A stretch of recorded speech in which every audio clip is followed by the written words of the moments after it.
My mom stole $30,000 in my name and threatened to take my daughter if I told. It all started with a loan statement from a bank I didn't recognize for $30,000. I was confused since I'd never taken out a loan. At first I thought it was a mistake. But when I showed the letter to my mom, she barely looked at it and brushed it off. "Don't worry about it, it's nothing." But it wasn't nothing. More letters came, then phone calls from debt collectors demanding payments. Around the same time, my mom bought a brand new $30,000 boat. It didn't add up. Confronting her, I asked outright, "You took out a loan in my name, didn't you?" She crossed her arms and said flatly, "I needed it, and if you tell anyone, I'll call CPS and tell them you're an unfit mother. They'll take your daughter away." I was 21, struggling to raise my baby girl alone after her dad walked out. My little apartment wasn't much, but it was ours, and I was trying my best. Her threat hit me like a punch to the gut.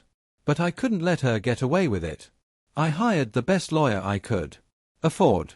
Endured months of stress and fear, but eventually the truth came out. They traced every forged signature and fraudulent transfer back to her. In court, she couldn't explain it away. She was found guilty of identity fraud and sentenced to prison. Sometimes I think about that moment when she threatened to rip my daughter away to protect herself. But I don't regret what I did, you fool.